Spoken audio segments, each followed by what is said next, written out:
এরকম tasty tasty chicken দো পেঁয়াজা যদি ঘরোয়া উপাদান দিয়ে করে রেস্টুরেন্ট স্টাইলে খেতে লাগে তবে কেমন হয়? ভালো তো, চলো দেখে নেওয়া যাক। এখানে আমি 800 চিকেন ভালো করে ধুয়ে জল ঝরিয়ে তার মধ্যে নুন, হলুদ গুঁড়ো আর ঝালের জন্য লঙ্কা গুঁড়ো, লাল লঙ্কা গুঁড়ো নিচ্ছি। ঝালটা নিজেদের ইচ্ছা মতো। তার উপর দিয়ে দিচ্ছি কাঁচা সর্ষের তেল, দিয়ে হাত দিয়ে সম্পূর্ণটাকে ভালো করে ম্যাসাজ করে এটাকে আধ ঘন্টার জন্য ম্যারিনেশনে রাখছি। এবার কড়াই গরম হলে কড়াইতে সর্ষের তেল দিয়ে দিচ্ছি। সর্ষের তেলের মধ্যে দিয়ে দিচ্ছি ফোড়নে শুকনো লঙ্কা, গোটা গরম মশলা আর তেজপাতা। তার মধ্যে দুটো ফাইনলি চপ বড় সাইজের পেঁয়াজ কুচানো। এবার পেঁয়াজটা একটু নেড়ে চেড়ে তাতে দিয়ে দিচ্ছি দুখানা টমেটো কুচি। তাতে দিচ্ছি হলুদ গুঁড়ো, জিরে গুঁড়ো, 2 চামচ এখানে জিরে গুঁড়ো, কিন্তু ধনে গুঁড়োটা জিরের থেকে একটু বেশি দিচ্ছি। এখানে উঁচু করে নেওয়া 2 চামচ ধনে গুঁড়ো, তার সঙ্গে নুন দিচ্ছি আর রঙের জন্য দিচ্ছি কাশ্মীরি মির্চ পাউডার। সম্পূর্ণটাকে ভালো করে কষিয়ে নিতে হবে, টমেটোটা গলে যাওয়া অবধি ওয়েট করতে হবে।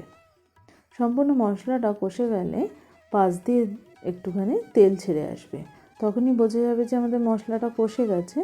ওই সময় দিয়ে দিতে হবে আদা রসুনের পেস্ট। এখানে 2 চামচ আদা রসুনের পেস্ট আমি ব্যবহার করেছি।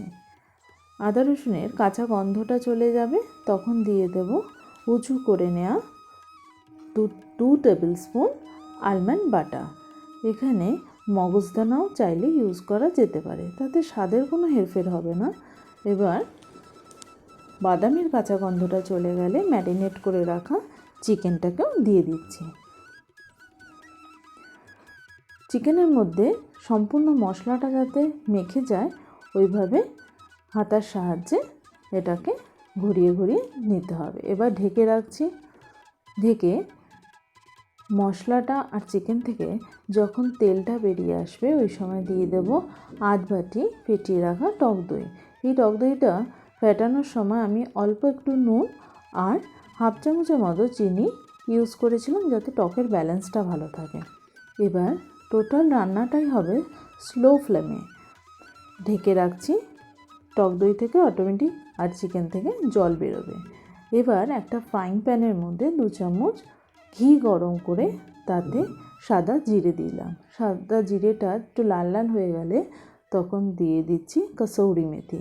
একটা সুন্দর ফ্লেভার এলে তাতে দিয়ে দেবো এইভাবে খুলে খুলে নেওয়া পেঁয়াজ আর টমেটো। একটুখানি সতে করে নেব, বেশি ভাজার দরকার নেই। কড়াইতে চিকেনটার উপরে ওটাকে ঢেলে দিয়েছি।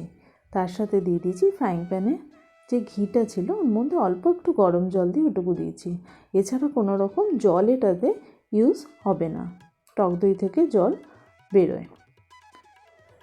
ঢাকনা খুলে উপর দিয়ে তেল যখন এরম করে বেরিয়ে আসবে আর চিকেনটা যখন সেদ্ধ হয়ে যাবে, গরম মশলা ছড়িয়ে ঢাকনাটা দিয়ে ঢেকে গ্যাসের ফ্লেমটা অফ করুন। এবার খাওয়ার সময় নান হোক, রুটি হোক বা ভাত দিয়ে পরিবেশন করুন। কেমন লাগলো অবশ্যই জানাবেন।